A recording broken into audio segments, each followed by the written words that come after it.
जय हिंद जय बिहार। देखिए, आज संस्कृत में निबंध गंगा नदी पर ये बहुत इंपॉर्टेंट है। 4-5 निबंध जो ज्यादा इंपॉर्टेंट है वो हम दे देंगे। ये पहला है मेरा गंगा नदी। गंगा नदी पर उसकी विशेषता, आपको निबंध में संस्कृत में उसकी विशेषता, ये गंगा नदी की विशेषता को दर्शा देना संस्कृत में अनुवाद करके, जो मुख्य मुख्य बातें होते हैं वो। चलिए शुरू करते हैं। पहले गंगा लिखना कैसे इस बात को देखें। देखिए, हिंदी में एक अनामिका जी बताए थे गंगा, और ये माँ के गोद में, देखिए अंग इड, माँ के गोद में बैठा हुआ बच्चा। इसे ध्यान से देखेंगे, हिंदी और संस्कृत में थोड़ा बहुत ध्यान रखेंगे। ये देखिए अंग लिखते हैं और इसमें ग, ये होता है संस्कृत में गंगा। तो अगर ऐसी गंगा हम भी लिख करके देखिए, कहीं दिखे, दोबारा लिखने के बाद हम मिटाए हैं और इसे बता रहे हैं कि ऐसी गलती नहीं करना है। गंगा एक बार फिर से लिखाते हैं, लिख के दिखाते हैं। गंगा, माँ के गोद में बैठा हुआ बच्चा। ये अनामिका जी के माध्यम से हम बता रहे हैं आपको। गंगा और नदी, इस तरह से गंगा लिखेंगे साफ साफ, मैंने दिखा दिया।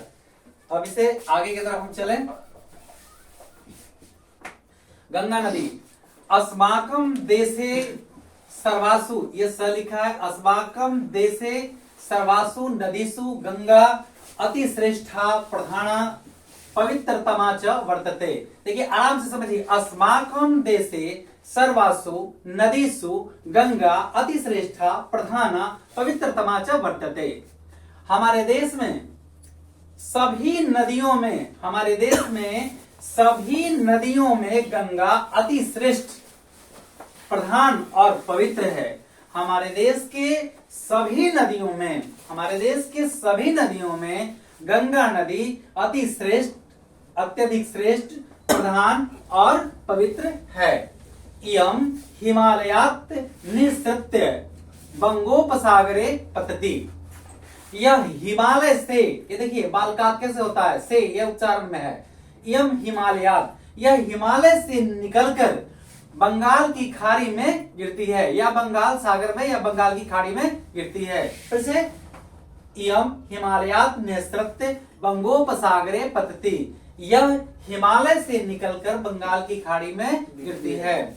अस्याः पावन तटे बहवम विशालम। फिर से, अस्याः पावन तटे बहवम विशाला प्राचीना नगरीय स्थिता संति।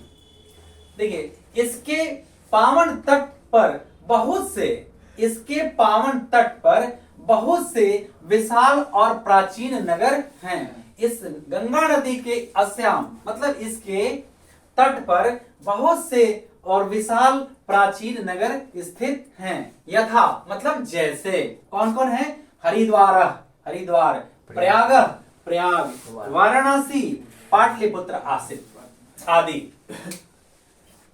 इसके पावन तट पर बहुत से विशाल और प्राचीन नगर स्थित हैं, जैसे हरिद्वार, प्रयाग, वाराणसी और पाटलिपुत्र इत्यादि। और नहीं बोले मतलब आदि है तो और बहुत सारे। तो हमारी नदी घाटी सभ्यता है तो गंगा नदी के किनारे, मतलब कि हमारी सभ्यता जो है वो नदी घाटी के किनारे ही विकसित हुई है, क्योंकि ये तो बड़ी प्राचीन इतिहास है। एक बार फिर से देखिए, अस्था अस्या पावन तटे बहवम विशालम प्राचीनम नगरीय स्थिता संति। इसके पावन तट पर बहुत से विशाल और प्राचीन नगर स्थित हैं, जैसे हरिद्वार, प्रयाग, वाराणसी और पाटलिपुत्र। चीर काले रक्षितो अपि गंगा जले कीटाणु प्रभवन्ति। अत्यधिक दिन तक भी गंगा जल को रखने से उसमें कीटाणु का प्रभाव नहीं होता है। चीर काले मतलब पुराने समय से भी, रक्षितो अपि गंगा जले कीटाणु प्रभवन्ति। अत्यधिक दिन तक गंगा जल को रखने से, अत्यधिक दिन तक गंगा जल को रखने से भी उसमें कीटाणु का प्रभाव नहीं होता है। एतेव गंगा नदी नित्या पूजनीया वंदनीया सेवनीया च। इसलिए गंगा नदी नित्य पूजनीय, वंदनीय और सेवनीय है। इसलिए गंगा नदी, एतेव गंगा नदी नित्या पूजनीया वंदनीया सेवनीया च। इसलिए गंगा नदी नित्य यानी प्रतिदिन पूजनीय, वंदनीय और सेवनीय है। हमें इसकी पूजा करनी चाहिए, वंदना करनी चाहिए और सेवा करनी चाहिए। तो आप जान लीजिए कि गंगा नदी को हमेशा साफ सुथरा बनाए रखना ये मेरा धर्म भी है और ये मेरा पवित्र है गंगा नदी, इसलिए इसके साफ सफाई पर हमें ध्यान देना चाहिए क्योंकि ये हमारी धरोहर है। गंगा स्मरण मात्रे पापः शिरः धुनोति इति कथ्यते। गंगा स्मरण मात्रे पापः शिरः धुनोति इति कथ्यते। लोग कहते हैं कि गंगा के स्मरण मात्र से पाप धुल जाते हैं। अभी नहीं किसी का गर्दन काट के कहिए कि पाप धुल जाए, ठीक ना। तो कर्म प्रधान विश्व करी राखा, जस करणी तस फल चाखा। अगर ईश्वर को पाना है तो उस इरादा से हमें मंदिर जाना होगा या कहीं भी जाना होगा। ईश्वर को कण कण में हम ढूंढ सकते हैं। या मंदिर गया, ध्यान चपले पर है, ठीक है ना। तो ये गंगा पवित्र है। सच्ची आस्था लेके अगर हम गंगा नदी के तट पे जाएंगे तभी हमें मनोकामना पूर्ण होगी। विद्यापति एक लाइन में कहे थे, एक अपराध क्षमा बड़ी जानी परसल माँ या पाए तू पानी। एक बार गंगा नदी के पास गए थे तो पैर उनका लग गया था पानी में। तब विद्यापति ने गंगा माई से माफी मांगा, कहा एक अपराध क्षमा बड़ी जानी परसल माँ या पाए तू पानी। हे माता, हमारे अपराध को क्षमा कर दें आप, क्योंकि हमने आपके जल को पैर से स्पर्श किया है। चलिए आगे। गंगा स्मरण मात्रे पूजनीय वंदनीय सेवनीय च। ये तो गंगा नदी नित्य पूजनीय है, वंदनीय है और सेवनीय है। गंगा स्मरण मात्रे पाप धुनोति इति कथ्यते। लोग कहते हैं कि गंगा के, ऐसा माना जाता है कि गंगा के स्मरण मात्र से पाप धुल जाते हैं। पूरा काले मतलब प्राचीन काल में राजा तपस्वी भगीरथी, देखिए पुराने समय में भगीरथी राजा थे और एक तपस्वी भी थे। राजा भी, राजा जनक भी हमारे राजा भी थे और तपस्वी भी थे। ऐसे महान हस्ती का दिन हमारे गंगा पृथ्वी पर आए। लिखा है राजा तपस्वी भागीरथी, राजा और तपस्वी थे भागीरथी। राजा तपस्वी भागीरथी द्वारे ना घोर तपसा, ये घ लिखा हुआ है जी, घोर तपसा स्वर्गात पृथिव्याम आनिता।